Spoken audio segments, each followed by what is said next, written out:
Hello beautiful listeners, welcome back to Leikolnungshida. Nungsijaraba viewers pumnamakpu Velankani Khomdram aihakna taramna okchari.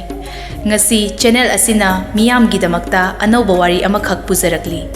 Ngasi miyam da khudol tamjagadawriba wari asigi mamingna BOR BARTON.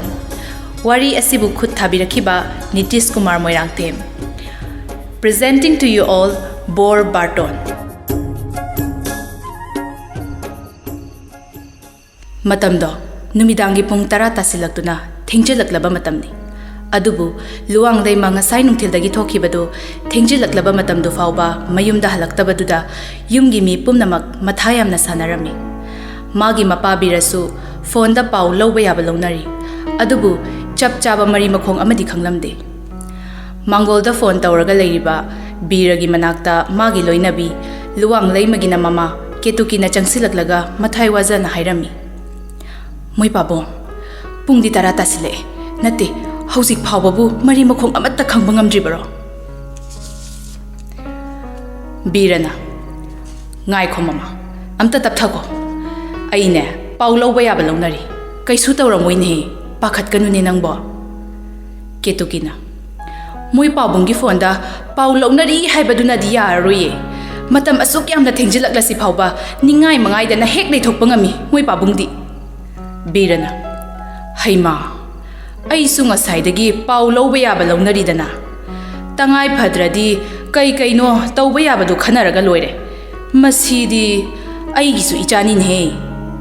Ketukina. Ado moy pabong. Magisu, yamlu na tinaba, ay kuy sidagasu, toy na hek lakpa, tanu haydo. Mangonda fon ang tatawbiyo, madi kanglambasuye. Birana.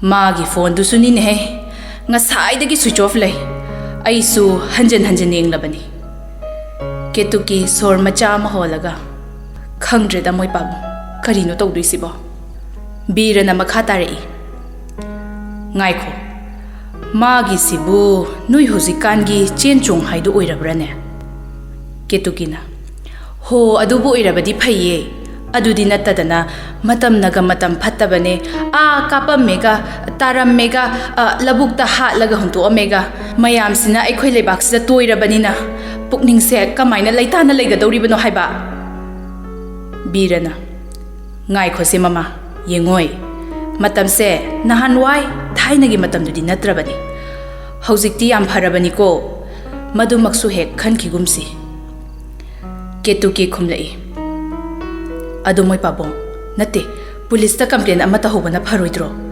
aidi sajat pangkhanda khanjale birana hoise hayeng ayuk phawbadi yengkhisi kanana khangi chenchong tawrambaso aduga kari no makha tabadu khanaraga loire police ta paw pirasu piba tare dana ngai khwa tai lairi nasuga namogadi tumhorabra ketukina nasunu pado tv yengaga lehoriye namang nupisu ibe madang saidagi phone tawbani switch off adum leiba masu kana dano telephone line longna horibani ado moy pabo lalakpudi oirebu namang nupi na chakse nga saidagi thiraga thamlabani khitang chathokna ba tawbiradi birana ai di chaningdre mama nakhoi chathok minaro ngai ko isu nupa dubu chak pijabi khrabo chak lam nani ni angangdo ketukina nasu nupa budi namang nupi na illaga khara pijabi khrabani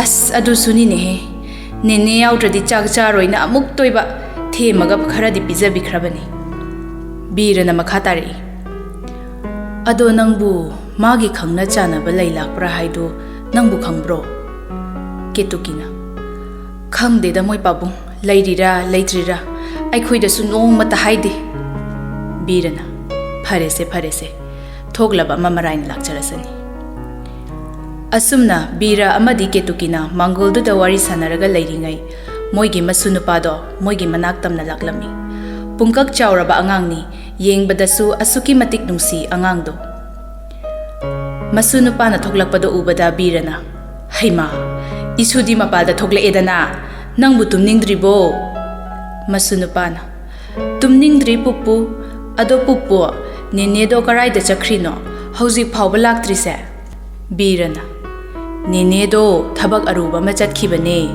Hore Nenena Halakpada Isugi Achapot Ahauba Mayam Amasulaira Kanina Hairambane Laklani Isugi Nenedo Masunupana Aidi Nene Ngaina Larik Sumayam Patue TV Sumayam Yangtue Adomadi Sunglak Lakte Nene se Mabuk Yam Patte Ketukina Yengoi Bungo Hore ne Nene do he Halakpaga Bubuk na Pudoiba Isubu Wahanbagi Ado Isu Waramlani Bubuka Tumurasiro Nene Halakpangai Boyna Masunupana Aidi Tumning de Bobo Ai Tumoy Ai Su Sida Nene Halakpangai Duini Birana Pare Lao Sida Pupu Pamgela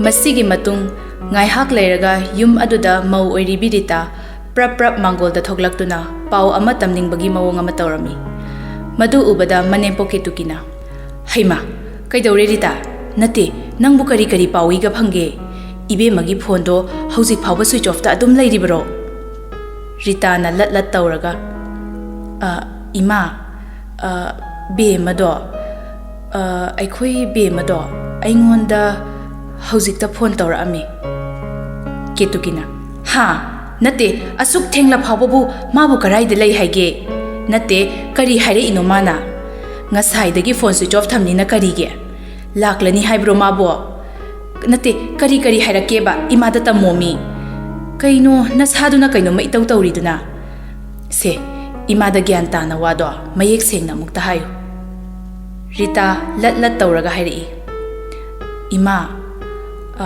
Aikhoi be mado Ketukina Aikhoi be ma kaidore wado mayek sengna mukta hayo kaidore ke Rita nangbo Rita na khumlai Ima Aikhoi be mado chele Ketukina Ha Karino hairisibo senglabra mi nangna hairisibo Ritana Hoima achumbani Imaga babaga yamna pakhatlamba tare haidana mana aingonda phone tawraga hairakpani Ketukina Ado nangbu nupaduna kari lamdagino mamingna kari kauriba haibadu ningthina hanghobra haiba Ritana Aisu madumakti hanghowdre ima Matangna yadadana inama ai sumtho haina tamkhre Ima baba da saudanaba inamana khara haibiu hairaga masu phone do phatlauna dum thamkhre aina amuk hanna tawbadasu magi phone do amuk switch off da laikhre adu ima aina chingnaba misak amadi lei Ketukina kanano nangna chingnaribo ima da hayu Ritana ai susum chingnabagi watane mamak oiramgani haibadi nate ko ima nahan nongma Aina magi kada chapi bachangba tanusu yawe numito moi mamanabi masen wari sanaraga leirami aduda aina haifet sumta haubada khaba haidana yam toina palli ai lakpa ubada tumin amuk leine aduda ima aidi khaba haiduda soidana chenbo oirongani haina chingne Ketukina adubu nangbu nupa macha dubu kanagi macha masuno laifhamna kari lamdagino mari makhongdo kupna khangbra haiba Ngasaidagi mani mamau anina sanariba wari singdo tuminna taraga leiramba birana marak thatlaga hairi As mamai bema nang sidi kothakibasina hayeng nongalaga mari makhongdo pumnamak khangadawba mareire phatta nungdamakti thoktredana chelena nakhaya makhanglise si yam pharabani ko Ketukina Ho kothadaba yadribro siba Mari makhongdo sengna khangdrabadi nupa aduna thumga moroka samnadaba ama hek oiramo nate moi pabungbu adumnaga tawramadi ichani iyani haidana mi mamangda puthokpa ngamdawribro aduda hangda yadadana hanglini aina hanglise Ritana mamada yenglaga hairei adoima madumakti thokadawbadi mandre aina pau tambada chithaba amasu lehore Numittuda aina moi mamanabi gaida chado piramaga chatpa sajinaraga prap thuklaga thongjin marumda laisilaga moina sanariba warido aina haifet tahobadadi nupado hauzik DIPR da information assistant oina thabak macha amasu tawramale Birana khumlai Yengoi imoi bema iku wa haige. Matik chaba haibase sarkargi thabak ama tawbadu ngakta natte. Hoi chummi. Yumban punsida khong thangjilage khallaba nupadudi ma tangai phadana senthok lambi amadi leibatai. Madumakna sarkargi thabak ama tawdaba yade haibadudi leite. Maru oiribadi lamchat sajatuni. Ithak thongba amada kari haini ikha thaba amada karamba wahai sijanani munna khangba maduni mathau taribadi. Lan thumna chingmuk wangna paidunasu cancer haiba lainaduna maram oiraga ngasi hayeng tamba ngamdana leiriba misaktugi maphamdadi mamal yamlaba lanthumsingdo tilai kumbi amaga pangkhak oirangani. Maram mokpa khongun taba maduni khwaidagi maru oiribadi. Ritana babana namauda takpiribasingdo achumba makni. Aigi wathauba gyan lausing khara babana mensinbire. Tanjaduda masunupana marak thatlaga hairi. Pupu aikhoi nene chele hairido hayengwai chauna luhongbidoira. Mapu birana nokli nokli tauraga. Chauna luhongdoini. Masunupaduna ado pupu nene luhongbagi BOR BARTON do aina chatoini ko. Mama Ritana asina amuk karaidagi ningsinglaino masi angangsidi. Birana haijasanu da. Maboksu nokli nokli tauraga hairi. Ho nahando isugi mamanaba naubicha khoi mui maje luhongbagi BOR BARTON do chatluina dakhinaga mayam ama taure haidana isuda laknarambane adude hek haijarini. Aidi mane chen khreduda kap tawga malure. Aduga di haujiktagi hauna BOR BARTON chatpagi mai pupuda wano mise yengune hese kaya da nungsikraba aigi isunupa ase. Birana masunupa de yenglaga yengoi hayengne nang nene luhongbagi BOR BARTON do isuna chattauriba kanamta na chatpa yaroi isuna lemna chatkadauriba khanglabra ado pupuga tumurasiro matam sisu thengjilae. Ritana ado baba haujikti ibe magi suna khayama senglabanina chakse khitang chathoknaba tawrasira ngasaidagi aina thiraga thamlamlabane. Ketukina amuk moi pabong imongna haisu haibani chak to khitang chathoknaba tawsi natradi horen ahing tumbada yamna nungairaroi. Birana hoise khare hek chaba haiduni ado pause ibungo dadi hayeng oina pirasira haujikti thenglene. Ketukina hoi aduna phari moi pabu hayeng do haido khotokpaga laklaba matungda tapna pause hairasi adudi moi pabung imungda changlasi se. Birana masu thoiba lao pupu pamlage imungda changlasi aduga ne pupuga chak khitang amuk charurasi lao. Masunupana hoi pupu.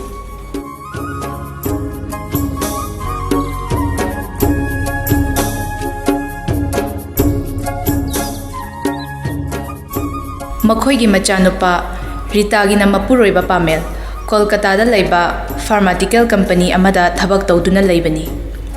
Amaromda luwang leimana cheliba nupado maga hanadagi mari leinajarakpa khabada oiramki. Mathangi numitta khabana luwang leimagi manakta changsilaga kaidore tumina leerde yam hainadrabo. Imanaba magi yumda thaibagi mahut aikhoida oina direct pur e haiduna ikairiba haiduro nangiduba.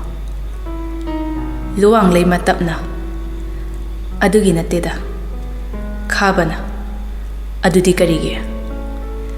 Luwang leimana aikhoi bungoda ngarang ai halaktabaduda yam nungairamaroi. Madi aikhoi inamadagidi aibuna hena luna khanjabani. Khabana makhatari o adugi oire aidi kai aruba maramga leiraboi haina khalure.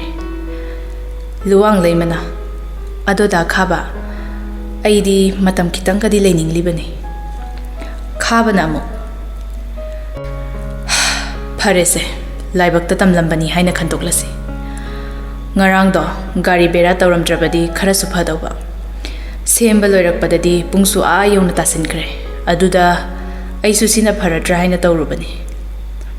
Luwang leima nokphet tawna ꯃꯤꯅ ꯂꯥꯞꯅ ꯀꯣꯏꯕ ꯆꯠꯈꯨꯝꯁꯤ ꯍꯥꯏꯕꯗꯤ ꯌꯥꯗꯦ ꯈꯥꯕꯁꯨ ꯅꯣꯛꯃꯤ ꯇꯧꯔꯒ ꯑꯅꯛꯄꯗ ꯐꯖꯕ ꯃꯐꯝꯗꯤ ꯂꯩꯁꯨ ꯂꯩꯇꯅ ꯑꯗꯣ ꯅꯪꯁꯨ ꯃꯇꯥꯡ ꯆꯞ ꯆꯥꯔꯦ ꯀꯩꯅꯣ ꯑꯗꯨꯒ ꯑꯩꯁꯨ ꯑꯉꯥꯡ ꯃꯆꯥꯃꯛꯁꯨ ꯅꯠꯇ꯭ꯔꯦ ꯊꯦꯡꯅ ꯌꯨꯝ ꯄꯥꯜꯂꯒ ꯀꯩꯗꯧꯅꯤ ꯍꯌꯦꯡ ꯑꯉꯥꯡ ꯁꯦꯝꯕꯗ ꯊꯦꯡꯈꯤꯅꯕꯅꯦ ꯏꯕꯦꯝꯃ ꯂꯨꯋꯥꯡ ꯂꯩꯃꯅ ꯌꯥꯝ ꯇꯥꯅꯤꯡꯗꯦꯀꯣ ꯋꯥ ꯉꯥꯡꯕꯗꯤ ꯌꯥꯝ ꯍꯩꯔꯦꯅꯦ ꯑꯗꯣ ꯅꯪꯅ ꯑꯩꯒꯤ ꯅꯥꯛꯇ ꯁꯨꯔꯨ ꯅꯩꯁꯤꯜꯂꯒ ꯂꯩꯁꯦ ꯅꯣꯏ ꯃꯥ ꯍꯣꯏ ꯑꯗꯒꯤ ꯅꯣꯏ ꯆꯦ ꯈꯣꯏꯅ ꯎꯈ꯭ꯔꯗꯤ ꯑꯩꯗꯤ ꯌꯥꯝ ꯏꯀꯥꯏꯖꯅꯤ ꯑꯗꯨꯏ ꯁꯔꯨꯛ ꯄꯥꯎ ꯍꯥꯏꯗꯣꯛꯄ ꯆꯠꯈꯤꯕ ꯁꯥꯒꯩꯒꯤ ꯑꯍꯜꯁꯤꯡꯗꯣ ꯍꯜꯂꯛꯂꯕ꯭ꯔꯥꯅ ꯇꯨꯃꯤꯟꯅ ꯑꯝꯇ ꯌꯦꯡꯉꯨꯆꯣꯕ ꯑꯩꯈꯣꯏ ꯕꯕꯥ ꯍꯣꯏꯗꯣ ꯑꯁ ꯃꯅꯥ ꯄꯥꯏꯕ ꯌꯥꯔꯝꯗꯗꯅ ꯈꯪꯗꯦ ꯑꯩꯗꯤ ꯏꯁꯥꯁꯦ ꯃꯤꯍꯨꯟ ꯑꯃ ꯏꯁꯨ ꯁꯨꯗꯦ ꯈꯥꯕꯅ ꯍꯣ ꯀꯩꯁꯨ ꯁꯥꯎꯔꯝꯃꯣꯏꯌꯦ ꯅꯪꯅ ꯄꯥꯈꯠꯈꯤꯕꯁꯤꯅ ꯅꯣꯏ ꯃꯥ ꯍꯣꯏꯗꯣ ꯃꯌꯥ ꯅꯨꯄꯥ ꯑꯐꯕ ꯑꯃ ꯐꯪꯉꯦꯅ ꯍꯔꯥꯎꯕꯅ ꯁꯤꯔꯝꯗꯣꯏꯅꯤ ꯑꯩꯁꯨ ꯉꯔꯥꯡꯗꯒꯤ ꯏꯃꯥ ꯍꯣꯏ ꯃꯃꯥꯡꯗ ꯏꯀꯥꯏꯗꯅ ꯃꯥꯏꯁꯦ ꯂꯣꯠꯂꯒ ꯆꯠꯂꯕꯅꯤ ꯅꯪꯒ ꯂꯩꯃꯤꯟꯅꯔꯒ ꯈꯔ ꯐꯩꯌꯦꯅ ꯇꯧꯔꯒ ꯅꯪꯅ ꯑꯃꯨꯛ ꯇꯥꯜꯂꯕꯅꯤꯅꯦ ꯂꯨꯋꯥꯡ ꯂꯩꯃ ꯑꯗꯨꯏ ꯋꯥ ꯅꯠꯇꯦꯍꯦ ꯅꯪꯁꯤꯗꯤ ꯏꯀꯥꯏꯕꯩ ꯋꯥꯗꯤ ꯑꯩꯁꯨꯅꯤ ꯉꯔꯥꯡ ꯅꯨꯡꯗꯥꯡꯗꯒꯤ ꯆꯥꯛ ꯆꯥꯕꯒꯗꯣ ꯑꯃꯠꯇ ꯌꯥꯗꯦ ꯏꯃꯥꯅꯗꯤ ꯆꯥꯎꯅ ꯄꯪꯍꯥꯏꯗ ꯍꯥꯏ ꯈꯥꯕꯅ ꯑꯗꯣ ꯂꯨꯋꯥꯡ ꯂꯩꯃ ꯍꯌꯦꯡ ꯅꯪꯅ ꯁꯤꯗ ꯃꯧ ꯑꯣꯏꯔꯕ ꯀꯥꯟ ꯑꯩꯈꯣꯏ ꯃꯥꯁꯦ ꯂꯨꯅ ꯍꯦꯛ ꯇꯧꯗ꯭ꯔꯕ ꯅꯪꯅꯦ ꯇꯨꯝꯕ ꯍꯧꯒꯠꯂꯛꯄꯗ ꯅꯄꯥꯝꯒꯤ ꯒꯦꯠꯇ ꯃꯤꯀꯞ ꯊꯣꯛꯑꯦ ꯈꯪꯉꯨ ꯂꯨꯋꯥꯡ ꯂꯩꯃ ꯀꯩ ꯋꯥꯇꯥꯅꯤꯒꯦ ꯁꯤꯕꯣ ꯍꯣꯏ ꯏꯕꯨꯡꯉꯣ ꯑꯩꯒꯤꯁꯨꯅꯦ ꯏꯃꯥꯅꯤ ꯑꯩꯕꯨ ꯃꯅꯦꯝ ꯑꯣꯠꯀꯟꯕꯤ ꯃꯧꯗꯧꯅ ꯍꯌꯦꯡꯅꯦ ꯅꯪ ꯑꯣꯏꯅ ꯐꯨꯊꯒꯦ ꯌꯦꯡꯉꯨ ꯑꯣꯐꯤꯁꯇꯒꯤ ꯊꯦꯡꯅ ꯍꯦꯛ ꯍꯜꯂꯛꯄꯗ ꯈꯥꯕꯅ ꯑꯣ ꯐꯩ ꯑꯗꯨꯒ ꯅꯪꯁꯨ ꯍꯌꯦꯡ ꯃꯥꯟꯇꯣꯞ ꯃꯌꯥꯗ ꯀꯨꯟꯗꯣꯒ ꯍꯦꯛ ꯁꯦꯒꯥꯏꯔꯛꯑꯕ ꯑꯩꯗꯤ ꯌꯥꯔꯣꯏꯗꯕꯅꯤꯀꯣ ꯂꯨꯋꯥꯡ ꯂꯩꯃ ꯍꯣꯏ ꯏꯕꯨꯡꯉꯣ ꯁꯦꯒꯥꯏꯌꯦꯅ ꯂꯦꯡꯕ ꯀꯨꯟꯗꯣ ꯅꯠꯇꯕꯗꯣ ꯑꯗꯨꯒ ꯑꯃꯅ ꯍꯌꯦꯡ ꯀꯨꯟꯗꯣ ꯍꯨꯛꯄꯗꯣ ꯀꯖꯦꯡꯂꯩꯗ ꯄꯟꯍꯜꯂꯛꯀꯅꯨꯀꯣ ꯈꯥꯕꯅ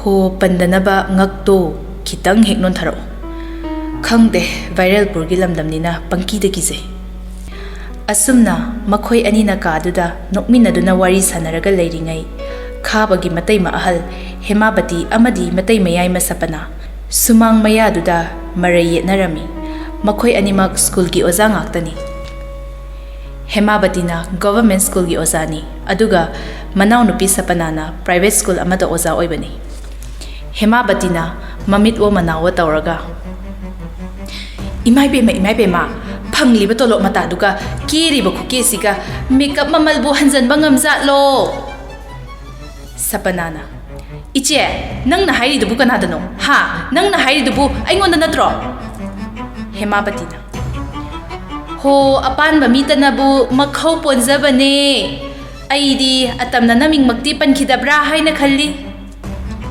ꯁꯄꯅꯥꯅ ꯍꯣ ꯃꯤꯡ ꯄꯟꯗ꯭ꯔꯕꯁꯨꯅꯦ ꯏꯆꯦꯅ ꯍꯥꯏꯔꯤꯗꯣ ꯑꯩꯉꯣꯟꯗꯅꯤ ꯍꯥꯏꯕ ꯑꯩꯁꯨ ꯈꯪꯉꯤ ꯀꯩ ꯀꯥꯟꯗꯒꯤ ꯏꯆꯦ ꯈꯔ ꯂꯦꯝꯅ ꯂꯩꯅꯁꯦ ꯍꯦꯃꯥꯕꯇꯤ ꯃꯔꯩꯒꯗꯣ ꯀꯣꯜꯂꯒ ꯍꯣ ꯏꯅꯥꯎ ꯏꯕꯦꯝꯃ ꯃꯁꯛ ꯐꯖꯕꯤ ꯅꯆꯦꯅ ꯅꯨꯡꯁꯤꯗꯅ ꯄꯩꯁꯥ ꯈꯔ ꯑꯗꯨꯛ ꯇꯨꯡꯁꯤꯟꯖꯕ ꯉꯝꯖꯅꯕ ꯍꯥꯏꯕꯤꯕꯅꯤ ꯀꯩꯅꯣ ꯁꯄꯅꯥꯅ ꯃꯈꯥ ꯇꯥꯔꯛꯏ ꯑꯣ ꯏꯆꯦꯒꯤꯁꯤꯗꯤ ꯑꯩꯕꯨ ꯇꯣꯂꯣꯞ ꯃꯆꯥ ꯆꯥꯕꯤꯅꯦꯅ ꯎꯁꯤꯠꯇꯕ ꯍꯥꯏꯗꯨ ꯑꯣꯏꯔꯦ ꯑꯗꯨꯕꯨ ꯏꯆꯦ ꯃꯁꯤꯃꯗꯤ ꯈꯪꯕꯤꯌꯨ ꯄ꯭ꯔꯥꯏꯚꯦꯠ ꯁ꯭ꯀꯨꯜꯒꯤ ꯇꯣꯂꯣꯞ ꯃꯆꯥ ꯆꯥꯕ ꯑꯩꯈꯣꯏꯅ ꯇꯥꯛꯄꯤꯕ ꯇꯝꯕꯤꯕ ꯁꯥꯇ꯭ꯔ ꯉꯥꯛꯇꯅꯤꯀꯣ ꯃꯦꯇ꯭ꯔꯤꯛ ꯄꯔꯤꯈꯥꯗ ꯄꯣꯖꯤꯁꯟꯅ ꯄꯨꯗ꯭ꯔꯨꯞ ꯀꯦꯜꯂꯤꯕꯗꯣ ꯏꯆꯦꯕꯨ ꯀꯔꯤꯃꯇ ꯎꯕꯤꯗ꯭ꯔꯕꯣ ꯍꯦꯃꯥꯕꯇꯤꯅ ꯍꯣ ꯇꯥꯖꯅꯤꯡꯗ꯭ꯔꯦ ꯏꯕꯦꯝꯃ ꯁ꯭ꯀꯨꯜꯒꯤ ꯃꯥꯏ ꯄꯨꯔꯛꯅꯕꯅꯦꯅ ꯑꯐꯕ ꯁꯥꯇ꯭ꯔꯁꯤꯡ ꯀꯔꯥꯏꯗ ꯂꯩꯒꯦꯅ ꯊꯤꯔꯒ ꯄꯩꯁా ꯈꯧꯖꯥꯎ ꯄꯤꯔꯒ ꯂꯩꯕ ꯂꯥꯏꯔꯤꯛ ꯈꯔ ꯋꯥꯠꯄ ꯁꯥꯇ꯭ꯔꯗꯨꯗꯅ ꯊꯋꯥꯏ ꯏꯁꯥ ꯁꯥꯗꯕ ꯑꯉꯥꯡꯁꯤꯡꯒꯤ ꯁꯝꯐꯥꯕꯤ ꯔꯤꯕꯟ ꯃꯇꯠ ꯃꯇꯥ ꯂꯩꯕ ꯐꯥꯎꯕ ꯁ꯭ꯀꯨꯜꯗꯒꯤ ꯅꯠꯇ꯭ꯔꯗꯤ ꯌꯥꯗꯕ ꯂꯥꯏꯔꯤꯛ ꯂꯩꯕ ꯐꯥꯎꯕ ꯁ꯭ꯀꯨꯜꯒ ꯂꯤꯡꯛ ꯂꯩꯅꯕ ꯕꯨꯛ ꯁ꯭ꯇꯣꯔ ꯑꯗꯨꯗ ꯂꯩꯅꯅꯕ ꯍꯥꯏꯕ ꯑꯣ ꯁꯥꯇ꯭ꯔꯁꯤꯡꯕꯨ ꯐꯦꯛꯇꯔꯤꯒꯤ ꯔꯣ ꯃꯦꯇꯤꯔꯤꯌꯦꯜꯁ ꯑꯣꯏꯅ ꯎꯕ ꯁ꯭ꯀꯨꯜ ꯑꯃꯗ ꯑꯣꯖꯥ ꯃꯆꯥ ꯑꯃ ꯑꯣꯏꯈꯤꯕꯗꯒꯤ ꯏꯅꯥꯎꯗꯤ ꯋꯥ ꯉꯥꯡꯕꯒꯁꯦ ꯏꯁꯤꯡ ꯂꯤꯇ꯭ꯔꯦꯅꯦꯀꯣ ꯁꯄꯅꯥꯅ ꯍꯦ ꯅꯨꯄꯤ ꯆꯣꯛ ꯃꯆꯩ ꯑꯃꯗ ꯆꯍꯤ ꯀꯣꯟꯅꯗꯕꯤ ꯑꯣꯖꯥ ꯑꯣꯏꯔꯒ ꯗꯁꯇꯔ ꯄꯥꯏꯔꯛꯇꯕꯤ ꯁ꯭ꯀꯨल चलगा अंगांग लाइरिक ताकपगी महुत लूडो खरा साना फी कता खरा लोट नोई मसेन पुंझलगा नुंसा याइरगा वाथी ngang mayaba makhai ngang laga register da present panjhalamaga halakpi ho tolop charido machi oiraroye bemo Hemabatina Satradi leitana hui hodong khara khomjilaga lairik takpa yabro nangne nang wangang bayam heibrabu nang nakhyak to yungna phaina selura ha Sapana na makha rai Iche chumna wangang na siko ipi na gumsi Hemabatina ho achakpa maitalda humai humladine mayek seng nga khalakpa haise masana tabani Sapanana Adudi achakpa maital se ngasidi nanaw na ising haijanjaba tare dana asumna makhoi ani marai taunaraga khatnarakpadagi khabagi mama makhoi gi na manempok thoklaklaga hairei nate amuk kaidonaragi noi ani ngarang migi macha ama su chelaktana yumsida leiri angang sina takhraga phajaba wara haiba noi ani na ngangnari do noi ani bu kari mata ikaidrabo Sapanana Ima Iche na ibu private school gi oza oibi tolok macha chabi ni haiduna matam leiba khibikta usit na wangangi Hemabatina Ima angang singse wangang bada thak khanai de mache engonda phawba makhud haning bagi wakhalon ama irei manempokna to o yare taningdre amana ngangi amana tade nang thokpa natte kari nu noi ani na tawrise adui saruk noi ani mak school chatna na ba thoklei natro chatlo khara thuna mukta chatkhro mi macha sigi mamang da ne ima yam ikai ko paw haidok pachat khiba ahal sing du sulak lani noi ani ne tanjamin za yam na khangde Sapanana Phare seima sawirano adu ima ai khoi bungo tombagi luhongbagi dine ima na kaisu kok sabirano matai ma ayama chawthok chawna leiri sidi makhoi tamoga ai khoi ani tanaraga kai kaino phadauba loina sinduini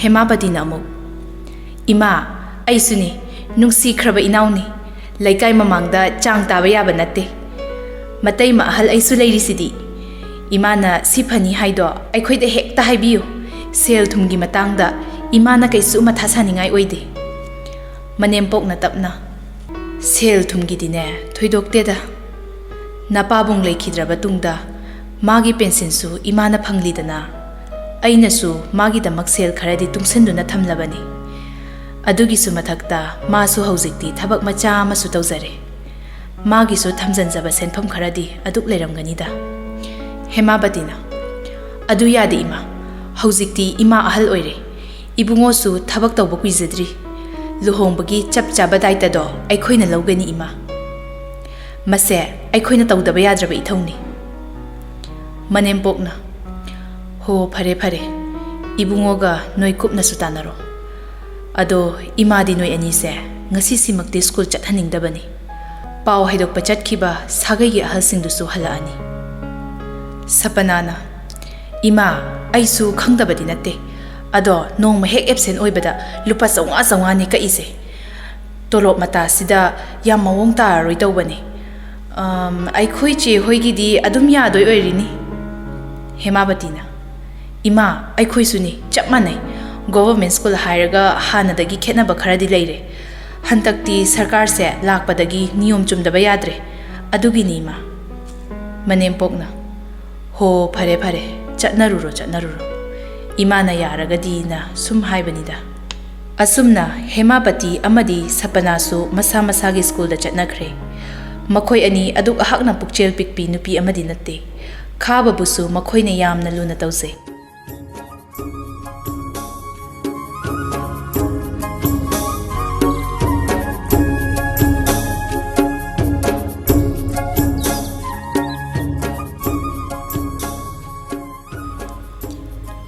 Habana luang lay mada hairei hauziki aikhoi itema ani gilan macha do nang ta hobra luang lay mana ta hawe ado ichi ani gi do marai budi marai nebu achumba sumayam yawe khabana hoi adubudi ado itema ani se thoina phattaba budi natte adubu marai di aroibine mai thokpa panghai da haine aikhoi masu moi ani kham tokpada awaba madi oirabani luang leima adoda khaba haidok pachat khiba ahal singdo lakthri zatla khabana lakcharanida aikhoi tamo chausu yaukhibani amaromda makhoi anina wari sanaraga lairingai tanjaduda ꯄꯥꯎ ꯍꯥꯏꯗꯣꯛꯄ ꯆꯠꯈꯤꯕ ꯁꯥꯒꯩꯒꯤ ꯑꯍꯜꯁꯤꯡ ꯑꯗꯨꯁꯨ ꯍꯜꯂꯛꯂꯝꯃꯤ꯫ ꯁꯥꯒꯩꯒꯤ ꯑꯍꯜꯁꯤꯡ ꯑꯗꯨꯅ ꯃꯈꯣꯏꯅ ꯆꯠꯂꯨꯕꯒꯤ ꯄꯥꯎ ꯑꯗꯨ ꯃꯔꯤꯛ ꯆꯨꯝꯅ ꯇꯝꯂꯝꯃꯤ꯫ ꯑꯩꯈꯣꯏꯒꯤꯗꯤ ꯏꯆꯥꯅꯕꯨ ꯄꯥꯝꯃꯤ ꯈꯟꯅ ꯃꯁꯥꯅ ꯌꯥꯅꯕꯨ ꯆꯠꯈꯤꯕ ꯑꯣꯏꯔꯕꯗꯤ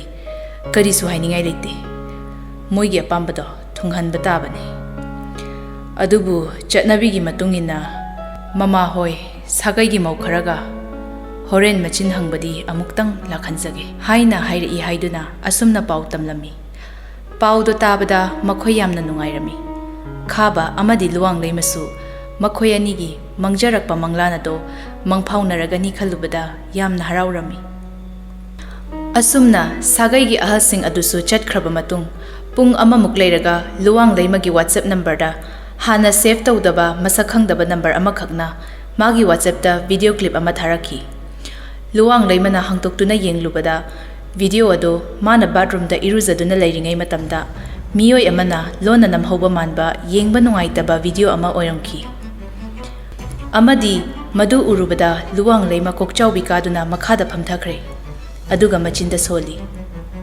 ꯀꯔꯤꯅꯣ ꯇꯧꯔꯤꯕꯁꯤꯕꯣ? ꯑꯁꯨꯝꯅ ꯂꯨꯋꯥꯡꯂꯩꯃꯅ ꯇꯧꯐꯝ ꯈꯪꯗꯗꯅ ꯂꯩꯔꯤꯉꯩ ꯃꯥꯒꯤ ꯐꯣꯟꯗꯨꯗ ꯃꯁꯛ ꯈꯪꯗꯕ ꯃꯤꯑꯣꯏ ꯑꯃꯈꯛꯅ ꯀꯣꯜ ꯇꯧꯔꯛꯂꯝꯃꯤ꯫ ꯂꯨꯋꯥꯡꯂꯩꯃꯅ ꯐꯣꯟꯗꯨ ꯄꯥꯏꯈꯠꯂꯒ, "ꯍꯦꯜꯂꯣ, ꯀꯅꯥ?"